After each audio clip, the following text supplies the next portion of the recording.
On n'est pas là pour raconter quelque chose, ça on peut le faire toute l'année. On n'est pas là pour étudier quelque chose. Ouais, le soir de Pessah, c'est faire en sorte que quoi? Que les enfants témoignent de ce récit qui naît de la pratique de la mitzvah de Pessah Matzah Maror. C'est ça que les enfants doivent témoigner.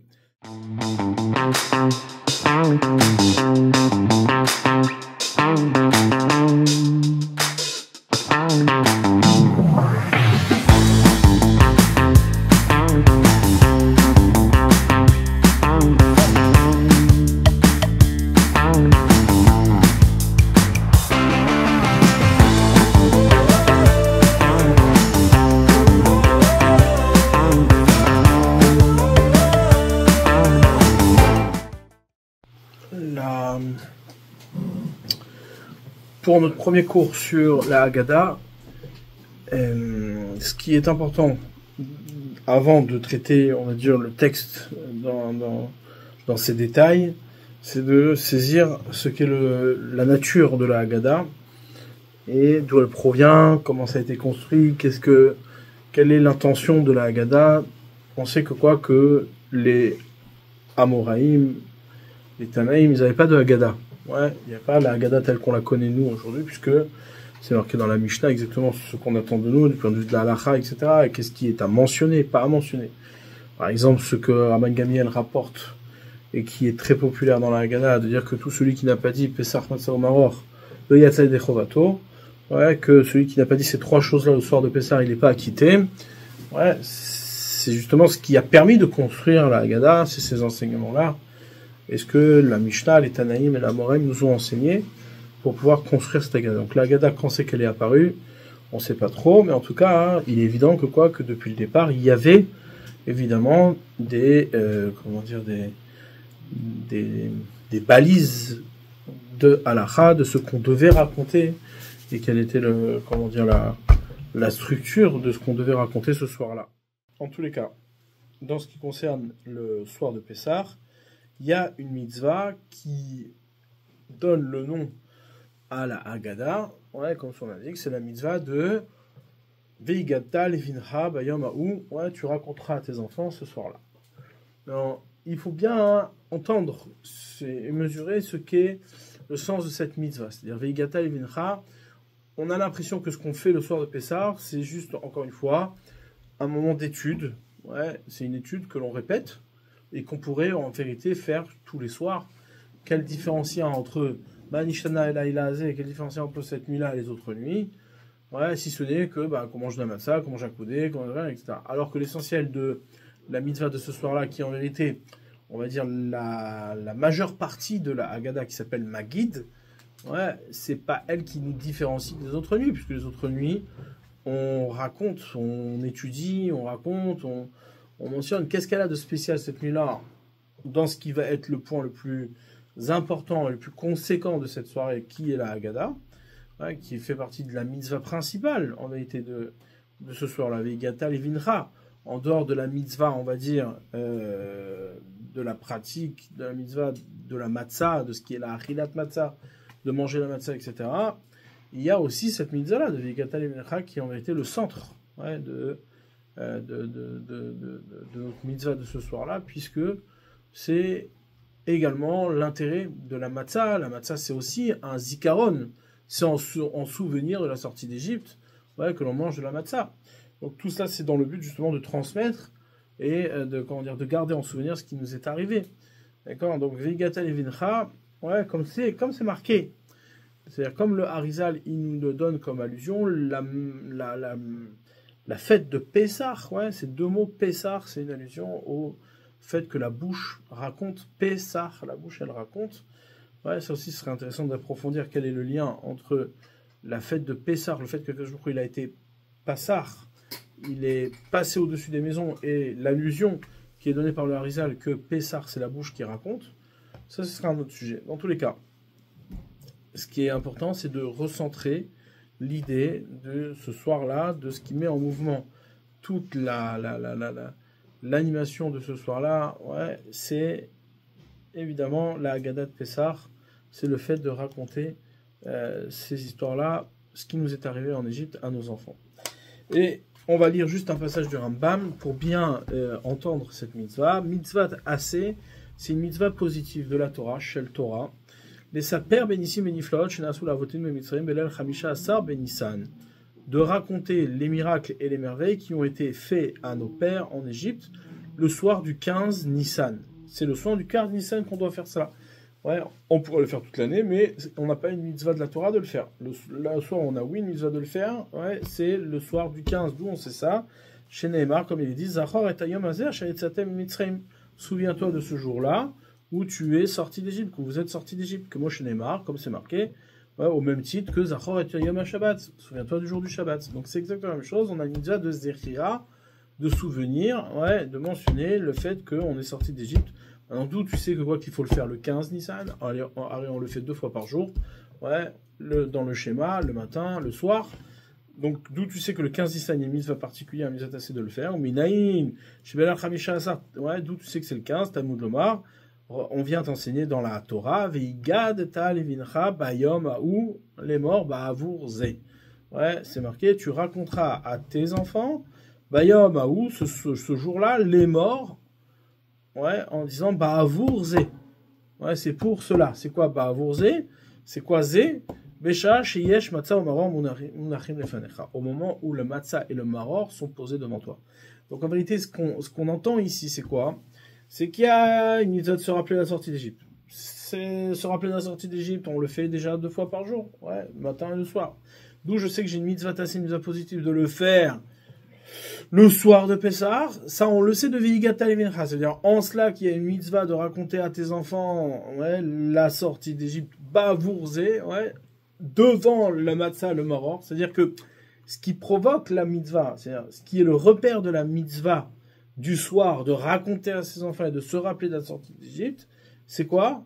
C'est le fait qu'il y a Pessah, matzah ou maror, munachim lefanecha. On a un korban Pessah, on a un matzah, on a un maror, qui doit provoquer ce récit de la sortie d'Égypte qui provoque le Magid, ouais, ce récit de la sortie d'Égypte qu'on doit raconter à nos enfants ce soir-là.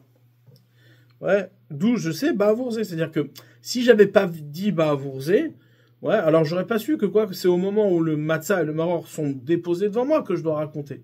Donc la Torah vient de te dire, au moment où ça tu pratiques, où la matzah, le maror et le pessah ils sont déposés devant toi, hein, tu dois raconter donc, à la Torah, elle est makpida que tu racontes ça au moment où le Pessah, le Matzah et le Maror sont déposés devant toi. Donc, c'est pas simplement un récit, c'est un récit qui se réfère à la mitzvah, ouais, ce soir-là. Ce soir-là, il y a une mitzvah, et donc, parce qu'il y a cette mitzvah-là, alors tu dois raconter la sortie. C'est un récit qui doit sortir de la mitzvah que tu pratiques ce soir-là. Ouais, Pessah, Matzah ou Maror. Et c'est ça que nous dit le Rabban Gamliel. Il dit, si ce soir-là, tu n'as pas dit ces 3 choses-là, ouais, Pessah, Matzah, Maror, lo yatzata yedei chova, tu n'es pas acquitté de ton obligation. De quelle obligation? On va voir. Il dit le Rambam, mitzvah. Donc, sous quelle définition elle se donne cette mitzvah? Alors, il va faire plus l'oben. Il y avait une question. Si tu dis que c'est seulement de raconter à ses enfants, si tu n'as pas d'enfant, tu n'as pas de mitzvah de raconter, il dit si. Même s'il n'a pas de fils, même si tu es un grand sage, tout celui qui se prononce sur le récit de la sortie d'Égypte, même s'il est seul, même s'il est chacham, alors il est loué, il est louable. Ça veut dire quoi? D'où on sait ça que c'est pas Veigata Levincha, parce que c'est marqué Ba'avour-Zé. Ouais. Étant donné que c'est au moment où ce qui provoque le récit de la sortie d'Égypte, c'est le Pessah Matzah au Maror. Donc, ce Pessah Matzah au Maror est déposé devant toi, et c'est ce qui va, être Mechayev, ce qui va engendrer le récit de la sortie d'Égypte. Donc, du coup, c'est un récit qui doit être provoqué par la mitzvah. Donc ça change rien si t'as un fils ou t'as pas un fils. Ouais. La Torah, elle a été incapable de dire que ce récit-là doit se faire devant ton fils. Ouais. Mais on sait pertinemment que c'est pas à cause du fils que tu dois raconter. Ouais, parce que si t'as pas de fils, tu dois raconter. Tout, je sais ça, parce que c'est marqué. Pessah, Matzah, Maror, Munachim lefanecha. Puisque c'est lorsque tu es devant le Pessah, Matzah, Maror, et que c'est ça qui provoque le récit de la sortie d'Égypte. C'est-à-dire, toi, tu dois en tirer un récit. Tu dois devant le Pessah, le Matzah, le Maror. C'est unique. D'habitude, on a des mitzvot, mais on te dit pas que ces mitzvot-là, elles provoquent un récit. ici, ces mitzvot-là, ils doivent provoquer un récit. Et c'est en cela que j'ai appris qu'il fallait que je raconte ça à mes enfants le soir du 15 Nissan, parce que c'est le moment où il est déposé. Maintenant, je sais pertinemment que c'est pas seulement si tu as des enfants que tu dois raconter ça. D'où je le sais, parce que c'est marqué. Devant la Matzah le Maror, ça provoque un récit. Si ça provoque un récit, ça doit provoquer ce récit. Ouais, ça change rien si tu as des enfants. Maintenant, tu dois provoquer ce récit-là. Ouais, lorsque tu as des enfants, tu dois le provoquer devant tes enfants, de manière à ce que tes enfants entendent et, saisissent le récit de la sortie d'Égypte devant le Pessah Matzah au Maror. D'accord? C'est-à-dire que, en vérité, les enfants assistent à ce récit qui naît de la pratique des mitzvot qui est Pessah Matzah au Maror. Ouais, ça c'est ce que dit. Ça change tout. Pourquoi? Parce que on n'est pas là pour raconter quelque chose, ça on peut le faire toute l'année. On n'est pas là pour étudier quelque chose. Ouais, le soir de Pessah, c'est faire en sorte que quoi? Que les enfants témoignent de ce récit qui naît de la pratique de la mitzvah de Pessah Matzah au Maror. C'est ça que les enfants doivent témoigner. Maintenant, il faut qu'on approfondisse c'est quoi ce sujet-là. Il dit, mitzvah le dit à la banim, Vafilou lo shalou, ouais, on a une mitzvah d'aller provoquer les enfants, même si les enfants ne posent pas la question, nous-mêmes on doit les amener à cette question chez Neymar, Vigata levincha, tu dois raconter à tes enfants. Donc on a nous-mêmes l'obligation de raconter à nos enfants, même si ils ne demandent pas la question. Les filles d'Atoshelben, on doit raconter suivant l'intelligence de l'enfant. Avim Elamdo, le père enseigne à son fils, Ketzad, comment Imayakata Notipesh, si c'est un petit ou un enfant qui n'a pas beaucoup d'intelligence. Omerlo béni, il lui dit, mon fils, Kulanu Ainu Avadim, que mon chiffre, ouais. Il dit, mon fils, regarde en exemple, comme cette servante-là, nous étions esclaves en Égypte, et aujourd'hui, on est libérés, on est plus esclaves, et on est autonome, on est libre. Ça, c'est ce qu'on raconte aux débutants, aux idiots, ceux qui n'ont pas encore beaucoup d'intelligence. Vim, Aya Ben Gadol, mais si l'enfant, il est grand, ouais, Gadol, ouais, Vechacham, et sage, maudit, Yo, Mashir, Alanu, Bemitrem, on lui fait savoir qu'est-ce qui nous est arrivé en Égypte, les miracles, Shenasu, Lanu, à l'idée, Moshe, Rabbeinu. Donc, ici, s'il y a plusieurs choses, c'est quoi? C'est qu'on doit raconter les miracles qui nous ont été opérés en Égypte par Moshe Rabbeinu. Donc, la mitzvah ici, c'est la mitzvah idéale, celle qu'on raconte aux gens intelligents, ceux qui sont évolués, qui ont avancé. C'est ça l'idéal de la mitzvah, de raconter le récit de la sortie d'Égypte, c'est-à-dire ce qui doit émaner de toi au moment de la mitzvah, lorsque tu es devant la Matzah le Maror, eh bien, c'est le récit des miracles qui ont été opérés en Égypte, mais pas simplement le récit des miracles, mais le récit des miracles qui ont été opérés en Égypte par Moshe Rabbeinu. Qu'est-ce que ça change par Moshe Rabbeinu? Ça change que quoi? Que ces miracles-là ne sont pas simplement le récit des miracles. On n'est pas là pour raconter des merveilles et des miracles, on est là pour raconter la Torah. C'est-à-dire combien ces miracles sont Torah. C'est-à-dire tout ce qui sort de Moshe Rabbeinu, c'est de la Torah. Ouais, Moshe Rabbeinu, c'est lui le prophète. Donc c'est pas des miracles qui ont été faits juste pour libérer les bénis Israël. C'est des miracles qui sont comme un guilouille de Torah, comme une révélation de Torah, un enseignement de Torah. Ouais, par Moshe Rabbeinu, ils ont été opérés, c'est un enseignement de Torah. Donc on raconte pas simplement des miracles, on raconte la Torah qui émane des miracles, de cette sortie d'Égypte. C'est-à-dire, il faut ici, raconter la sortie d'Égypte comme une sortie d'Égypte qui révèle la Torah. Ouais, cette Torah qui se révèle de la sortie d'Égypte. Et on va voir pourquoi c'est tellement important cette subtilité-là. C'est-à-dire, on aurait pu se contenter de raconter la sortie d'Égypte comme étant un événement duquel, voilà, on était esclaves, on est sorti. Ouais, ça c'est ce qu'on raconte aux idiots. On était en Égypte, on est sorti, on s'est libéré. Maintenant, quel est le résultat de tout ça? On s'en fiche, c'est juste la liberté, c'est le fait de ne plus être sous le joug égyptien. On a vu des miracles, on a vu des merveilles, on est content. Sur ça, on te dit non, c'est pas suffisant. Il faut que tu racontes les récits de la sortie d'Égypte, des miracles qui ont été opérés par Moshe Rabbeinu. Déjà, on entend ici que l'orientation de ce récit-là, c'est quoi? C'est de dire qu'on est rattaché à Moshe Rabbeinu. C'est des miracles qui ont été faits par Moshe Rabbeinu. Ça veut dire quoi? C'est des miracles qui sont en lien avec la Torah, avec la révélation de la Torah. Et donc, il y a une continuité qui est nécessaire.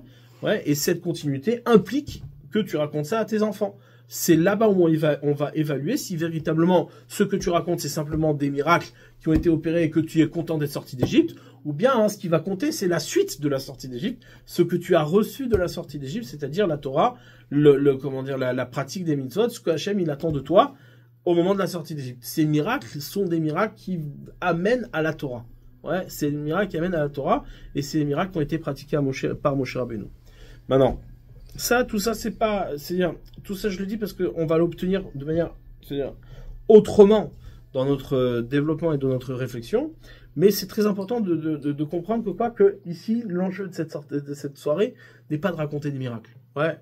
Et n'est pas non plus de dire, voilà, on était des esclaves et c'est la fête de la liberté. Ouais, ça, c'est une absurdité profonde. puisque de toute façon, chacun il a sa fête de sa liberté, chacun il conçoit sa liberté différemment. Ouais, c'est subjectif.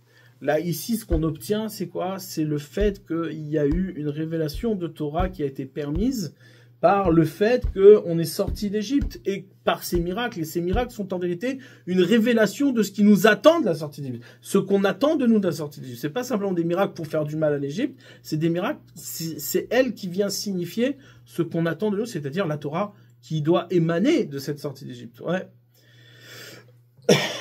Et ça, hein, comment on l'obtient? C'est pour ça que quoi, hein, que nos sages, ouais, ils nous disent que quoi, que on doit s'accouder, ouais, on doit s'accouder aussi bien pour la consommation de la matzah que pour la consommation des 4 coupes de vin. On doit s'accouder pour montrer que quoi, pour avoir une attitude, ouais, d'homme libre. C'est pas simplement une attitude d'homme libre par rapport au contexte de liberté qu'on a quitté, c'est-à-dire qu'on n'est plus esclave et que maintenant qu'on est libre, c'est de révéler cette attitude d'homme libre. Ouais. Quelle est l'attitude d'homme libre que l'on a? Aujourd'hui, on était sur le joug égyptien, on peut être sur le joug d'autre chose. Ouais. Il y a plein d'époques dans lesquelles on est le joug d'une autre réalité. Peu importe si c'est une civilisation ou des idées ou pas. Ouais. Ce qui va compter ici, c'est quoi? C'est le moment de liberté que l'on vit comme identité. Ouais. C'est une question de liberté comme identité. Ouais. L'homme libre, et c'est son identité. Le juif est libre parce qu'il est dans son identité libre. Ouais. Maintenant, qu'est-ce qui fait que l'identité du peuple d'Israël porte la notion de liberté? Ça, c'est ce qu'il faut découvrir. Ouais. Chacun se bat pour découvrir quelle est sa liberté. Mais en vérité, le peuple juif, ouais, il est libre en cela qu'il a obtenu la Torah de ces miracles-là. Ouais, c'est ça, Veigata Levinecha, le lien qu'il y a entre les miracles que l'on a racontés à partir des mitzvot, ce récit qui va être provoqué par la pratique des mitzvot, et qui va donc nécessairement se jauger sur le récit que tu vas raconter à tes enfants, parce que savoir si oui, il y a transmission. Ouais, c'est ça exactement ce que l'on vient mesurer ce soir-là. C'est est-ce que la pratique des mitzvot que l'on a le soir de Pessah engendre un récit qui amène une transmission et qui fait découvrir à l'enfant l'actualité de cette liberté. C'est pas une liberté historique. C'est pas une liberté qu'on a obtenue dans le passé. C'est pas un événement de liberté. Oui, tu sais, dans notre histoire, on a vécu la révolution, en Égypte et on s'est battu et nos ancêtres se sont battus pour être libres. Ouais, et grâce à ça, on a eu les miracles et Dieu nous a libérés. Ça n'a aucun intérêt. Ouais. Ce qui a d'intérêt, c'est quoi? C'est comment cette liberté s'inscrit, ouais, dans la transmission. Et ça, c'est une question qui se pose au cœur même de la définition de la liberté. Dans tout modèle de liberté pour lesquels les civilisations se sont battues, eh bien, l'intensité du moment de liberté se vit dans le moment de révolution, du moment de renversement. Ouais, c'est-à-dire que quoi?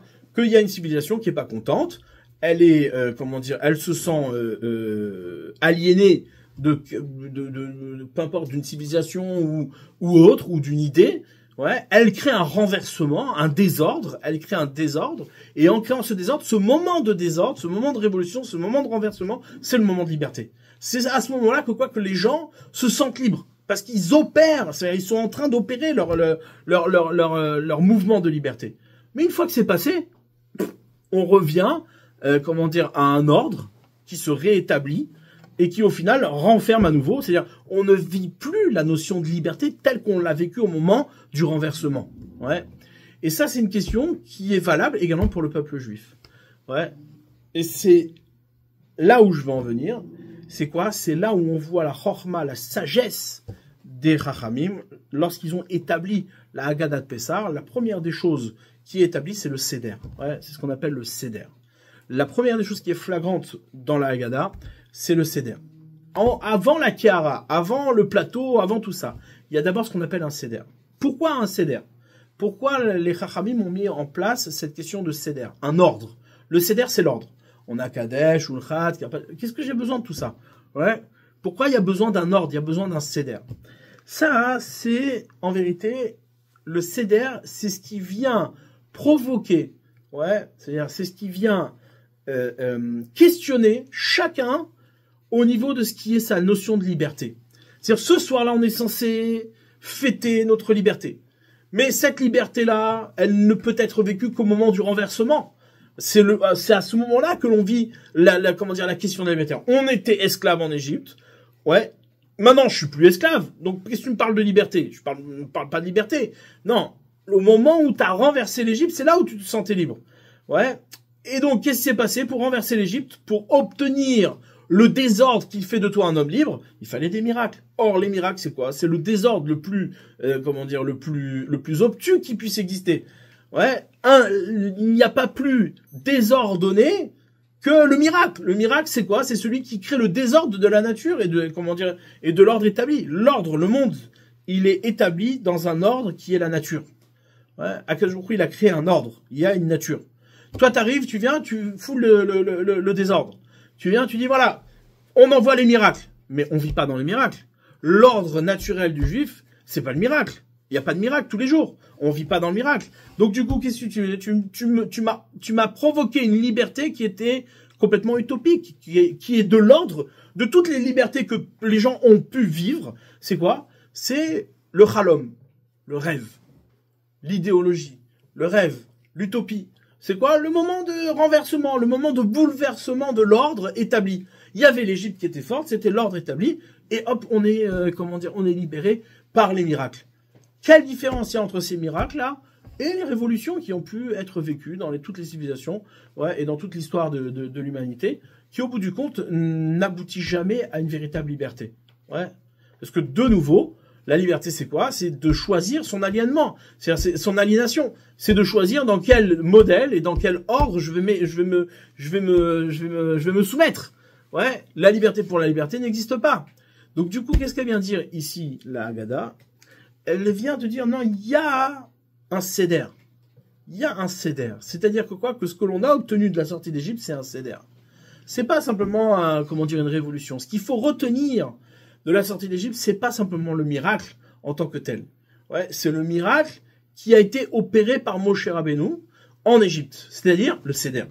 Il y a un nouveau Seder. Il y a un Seder ici qui est de l'ordre de la délivrance d'Israël.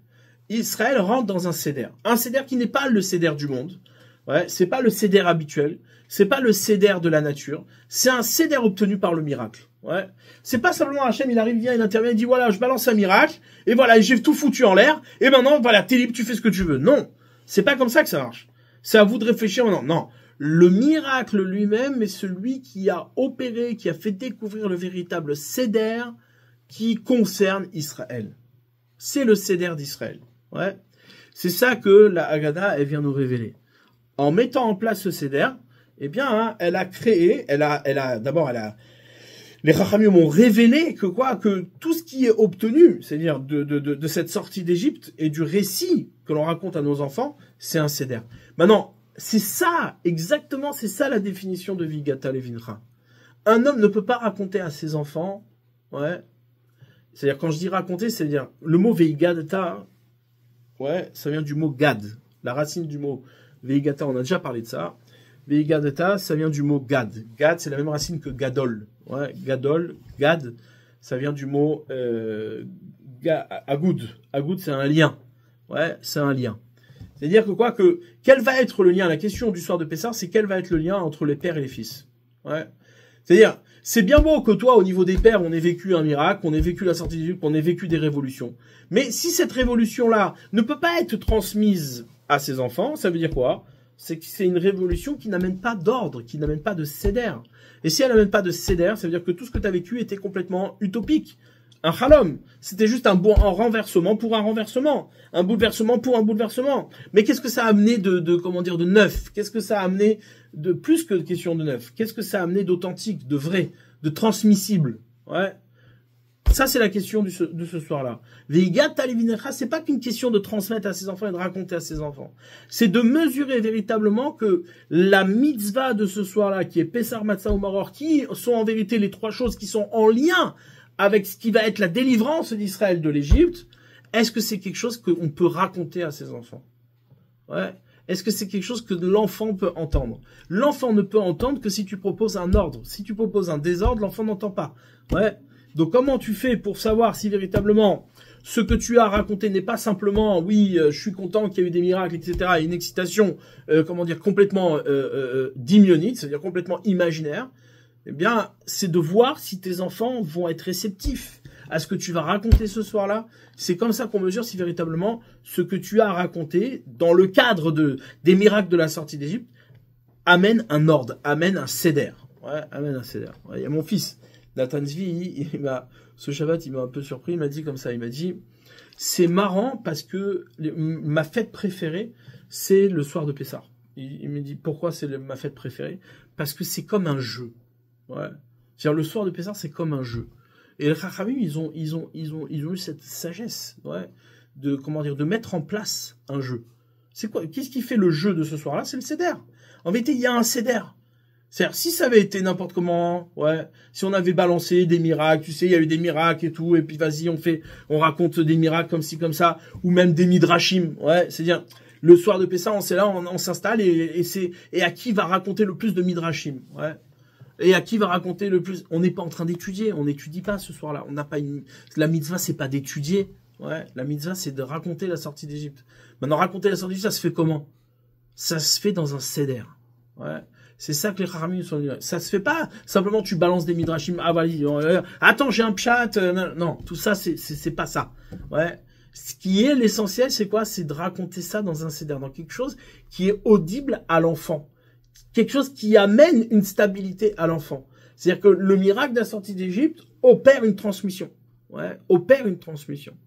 C'est ça que le Rambam il vient nous dire que quoi et c'est le Chachamim, ba avurze besha shematza o maror munachim lefanecha. Alors là, à ce moment-là, il y a quelque chose qui se raconte. S'il y a quelque chose qui se raconte et qui se transmet à l'enfant, ça veut dire qu'il y a un seder. Et s'il y a un seder, ça veut dire que quoi? Que le miracle de la sortie d'Égypte n'est pas qu'un désordre de l'Égypte. Ouais. C'est la révélation de l'ordre qui n'a jamais été établi. Ce qui s'est passé en Égypte, l'Égyptien n'est pas un ordre.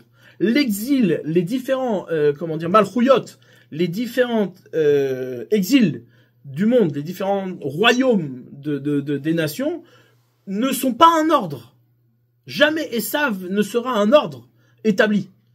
C'est le désordre.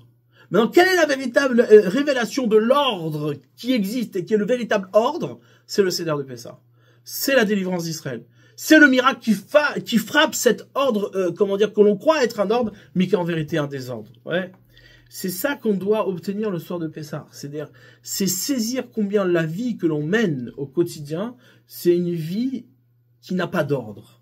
Et le soir de Seder, on doit aller vers l'ordre. On doit aller vers ce Seder qui est établi à partir du miracle. À partir de la mitzvah. Comment une mitzvah peut devenir un ordre? Ouais, pas un ordre divin, mais un ordre, un seder, ouais, une organisation. Une mitzvah, c'est plutôt de la désorganisation. T'arrives, tu dois faire ta mitzvah au milieu de, le type il doit faire Shabbat au milieu de son business, le type il doit manger kasher au milieu de... C'est un désordre. Non. Ce que tu dois comprendre le soir de Pessah, c'est quoi? C'est que tout ce que tu vis jusqu'à maintenant, c'est ça le désordre. Et t'es dans le désordre. Et le miracle, c'est lui qui vient te révéler l'ordre. Donc on entend ici que le miracle, c'est celui qui révèle le seder véritable des choses. Ouais, c'est lui qui vient révéler le seder des choses. Et c'est ça que les Chachamim nous ont révélé. Dans le soir de Pessah, il y a une articulation comme ça qui se fait autour du seder. Ouais. Mais cette articulation-là, elle a été prononcée par les Chachamim. Au départ, nous, on a trois choses. Pessah, Matzah, Maror. C'est les trois choses de la Torah. Aujourd'hui, pas tout est de la Torah, mais c'est ça les trois mitzvot de la Torah, et c'est comme ça que s'articule, en vérité, le soir de Pessah. Mais les Chachamim sont venus rajouter quelque chose. Ouais. En dehors de la mitzvah de Vigat Alilcha, qui est la mitzvah de la Torah, mitzvah tassé, et qui se fait à partir de la Matzah, qui est une mitzvah de la Torah, eh bien, les Chachamim sont venus rajouter 4 coupes de vin. Ils sont venus rajouter 4 coupes de vin qui donnent un squelette au seder. Il y a d'ailleurs c'est le premier, c'est lui qui ouvre le seder, c'est le Kadesh, ouais, c'est le premier verre, et ainsi de suite. Les étapes du seder sont marquées par des vers. Ouais. Ça, c'est tout ce qui est marqué, on va le lire ensemble maintenant, dans le Rambam. Il dit comme ça. On a une obligation de commencer par le dénigrement d'Israël, c'est-à-dire son passé idolâtre, etc. et terminer dans la louange. Ouais, pourquoi? Parce que justement, c'est ça qu'on veut obtenir. Entendre que l'Égypte était un lieu de gnout, un lieu d'origine, ou l'origine d'Israël. Ouais, l'origine d'Israël provient d'un gnout, provient d'un iseder, d'un non-ordre. Ouais. Et terminer sur la louange. Ouais, etc., etc. Et on termine sur la religion de vérité. Ouais, cette religion de vérité, c'est quoi? C'est la Torah. Quelques nous a rapprochés de lui, nous a séparés de ceux qui se trompent, ouais, de ceux qui s'éloignent, et nous a rapprochés de son unicité. Donc on voit bien le parcours de ce soir-là. Ce soir-là, c'est pas de raconter des miracles. Ce soir, c'est de montrer combien ces miracles nous ont amenés à quelque chose. Ouais,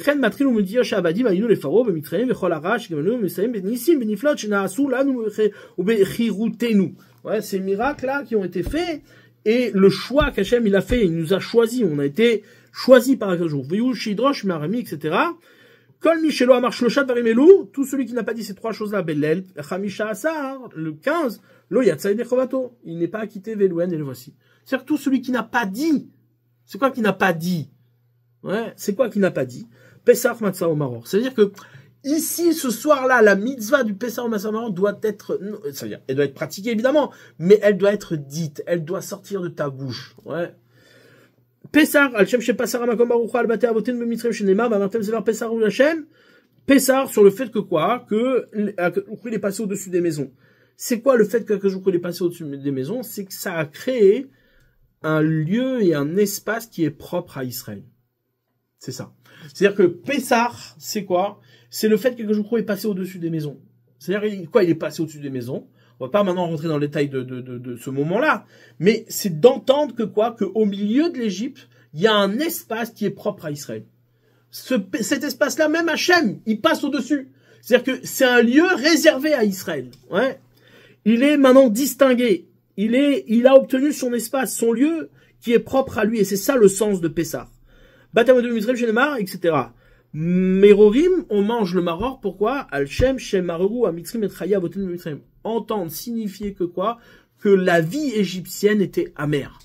Ça fait partie des choses essentielles d'histoire de Pessah. Pas pour dire, ouais, on se rappelle que c'était des sales types. Non. On est là pour signifier que l'Égypte, c'est amer, c'est désordonné. C'est pas l'ordre d'Israël. Donc, première étape, d'entendre que quoi, qu'Israël a son lieu à lui, son lieu propre à lui qui lui est réservé. Deuxième étape, signifier que quoi, que la vie égyptienne est une vie amère, elle est pas pour nous. Matzah, Al-Shem, Shenigalou. Sur le fait que quoi, qu'ils ont été délivrés. Hop, il y a un truc bizarre. Quel est le résultat? Le résultat, c'est quoi? C'est que la matzah, qui est censée être une nourriture non consommable, c'est une nourriture qui n'appartient à personne, qui n'a pas qui ne fait pas partie de l'ordre de la nourriture. Eh bien, hein, ce soir-là, la matzah, c'est la nourriture de la délivrance. C'est-à-dire que Israël consomme autre chose. Israël est délivré par le symbole d'une nourriture qui est complètement, l'inverse de ce qui pourrait être symboliquement une délivrance. Ouais. Vedvarim Aelou, donc ça veut dire quoi? Ça veut dire qu'on a obtenu un ordre autre, un ordre d'une autre nature. Vedvarim Aelou Kulam Enikrim Agada. Et c'est ça qu'on appelle Agada. C'est ça qu'on appelle Agada. Quand tu parles à partir de Pessar, Matzah ou Maror, c'est ça la Agada. Ouais.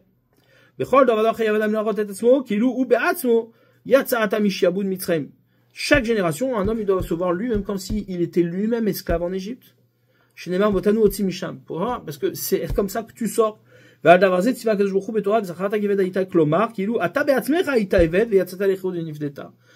doit se rappeler comme si nous-mêmes on était esclaves en Égypte et on a été rachetés.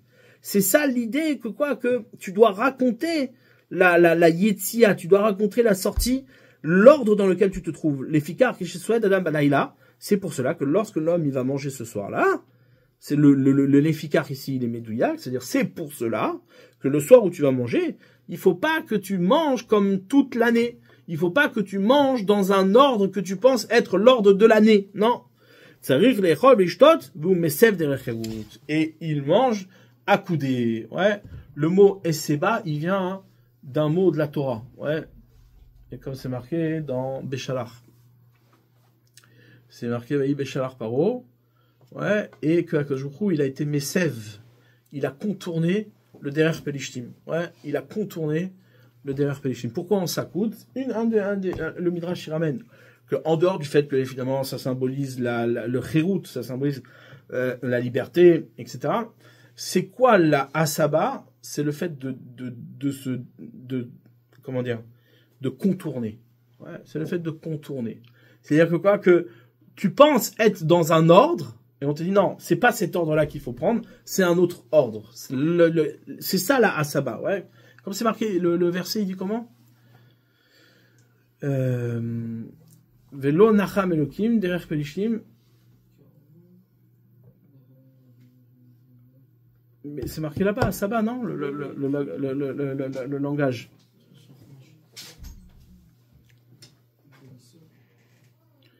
Vayasev Elokim, c'est marqué, non? Vayasev Elokim derech pelishtim.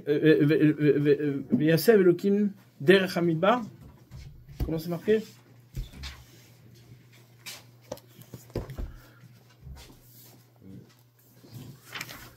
C'est marqué.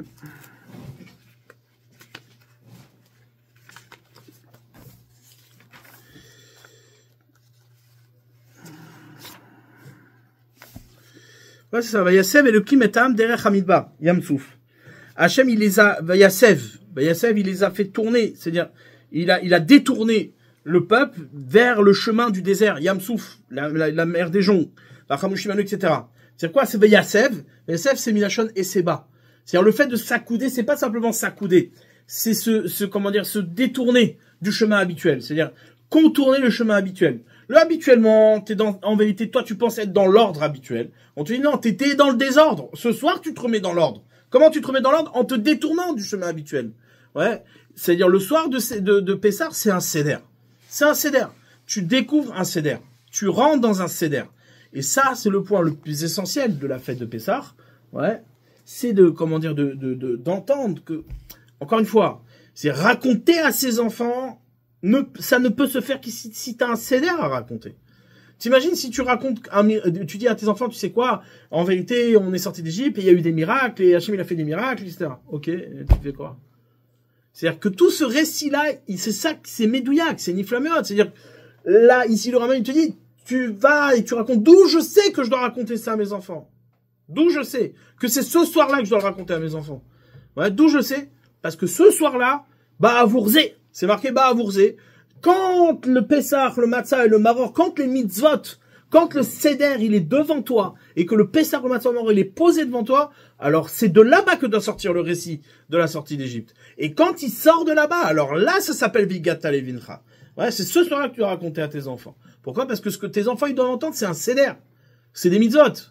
C'est pas simplement, des miracles. Mais entendre combien les miracles de la sortie d'Égypte vont vers un Seder, ça, c'est ça le chidouche. Le chidouche, c'est quoi? C'est que c'est pas un miracle qui vient créer le désordre. On n'est pas là pour dégommer l'Égyptien. On n'est pas là pour dire que nous, notre monde, il est comme miraculeux. Non, c'est que c'est un monde qui est miraculeux, mais qui révèle l'ordre des choses.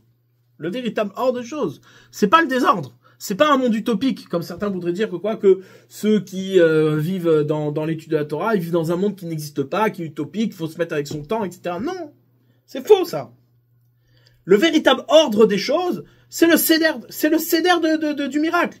Le miracle qui établit le céder de la Torah, qui établit le céder d'Israël. Et le miracle qui établit le céder d'Israël, c'est quoi? C'est l'étude de la Torah. C'est la Torah. La Torah telle qu'elle a été donnée par Moshe Rabbeinu, au même titre que ces miracles ont été opérés par Moshe Rabbeinu en Égypte. C'est la même chose, c'est identique. Il n'y a pas ici un miracle pour un miracle. Il y a un miracle fait par Moshe Rabbeinu. C'est ça qu'on doit raconter le soir de la sortie d'Égypte. D'accord? Tov, on va s'arrêter là. Ouais, non, c'est-à-dire, par rapport aux 4 vers, ça aussi c'est intéressant. Il dit comme ça, il dit, etc. Les ficars qui se donnent à Malaya, il doit manger et boire et il est accoudé de manière libre. C'est quoi Mesev de la Khérout? Il y a aussi certes cette habitude que avaient les rois de s'accouder, de trucs, de se prendre ses aises. Mais ici, c'est pas que ça. Ici, Mesev de la Khérout, c'est quoi? C'est que quand t'es Mesev, c'est ça derrière Khérout. C'est-à-dire quand tu contournes l'habituel, quand tu contournes le chemin habituel, c'est ça Derech Cherut. C'est comme ça qu'on obtient le Derech Cherut véritable. Ouais, c'est une liberté qui révèle le seder de la liberté. Ouais, et c'est en cela que les 4 vers se révèlent ici. Dans les 4 vers, il y a plusieurs avis de savoir c'est quoi les 4 vers. Est-ce que c'est les 4 vers qui sont en rapport aux 4 verbes de la délivrance? Est-ce que c'est les 4 vers qui sont en rapport avec les 4 exils? Tout ce qu'on a dit, ça correspond exactement à ça. C'est-à-dire que que ces 4 vers-là, les Chachamim les ont institués justement pour donner un squelette au Seder de Pessah, et qui, à partir de ces 4 vers-là, on a des étapes qui sont marquées et qui révèlent justement l'origine de cette Esseba, l'origine de cet accoudage-là qu'on doit faire. Ouais, je sais pas si on dit accoudage ou je sais pas comment on dit autrement. Mais c'est entendre que ces 4 vers-là sont des vers de Chérout, de liberté, mais qui sont en rejet de l'exil d'Égypte, ouais, et qui sont en vérité, qui viennent ici accompagner. C'est-à-dire, les Chachamim ont été soucieux que la matzah soit accompagnée d'un seder. Et quel va être le squelette de ce seder? C'est les 4 vers. C'est-à-dire, pourquoi les Chachamim ont institué ces 4 vers s'ils sont pas nécessaires? On a déjà passé à Pessah Matzah au Maroc. Qu'est-ce que tu me rajoutes 4 vers? Non, il fallait un squelette au seder. Il fallait que ce seder-là soit marqué. Et que ce seder-là soit aussi, marqué par la Chérout, par la Esseba. Au même titre que la matzah se mange de manière détournée, c'est-à-dire sous la forme d'une Esseba, sur la forme d'un accoudement, et bien pareil, les 4 vers doivent être mangés, le seder doit être vécu sous la forme d'un accoudement. De la même manière que la matzah te détourne de l'ordre habituel, eh bien les 4 vers, le seder, il est marqué par le fait qu'il te détourne du seder habituel. Et c'est ça le seder véritable. Ouais. C'est pour ça que les 4 vers ont été institués, et c'est pour ça qu'ils sont tellement exigeants sur ces 4 vers. Même un Ani, même un pauvre qui se nourrit de la tzedaka toute l'année, eh ben ces 4 vers-là, on ne doit pas lui diminuer. Il doit avoir ces 4 vers-là parce qu'ils sont essentiels. Le plus important de ce soir-là, c'est de comprendre pas qu'on a eu des miracles, pas qu'on est sorti d'Égypte, pas qu'on était esclave et qu'on est devenu libre, soi-disant. Non. C'est que cette liberté obtenue par le miracle, c'est lui le seder véritable des choses. C'est lui le seder véritable des choses, et qu'on vit à la hauteur du miracle qui nous a été donné. Ouais, on vit à la hauteur du miracle. C'est-à-dire, le miracle a engendré une réalité qui s'appelle les mitzvot, la Torah, et c'est là l'exigence d'Israël. Si c'est juste pour être libre et pour parler d'une histoire qui s'est passée il y a longtemps, et d'avoir des symboles identitaires juifs, ça n'a aucun intérêt. Aucun intérêt. Ouais, ça n'a pas d'intérêt de parler de ça. Aucun intérêt. L'intérêt, c'est quoi? C'est d'entendre le seder qui nous est proposé par le miracle. C'est-à-dire qu'il y a un nouvel ordre qui sort du monde, qui sort de l'Égypte. Ouais.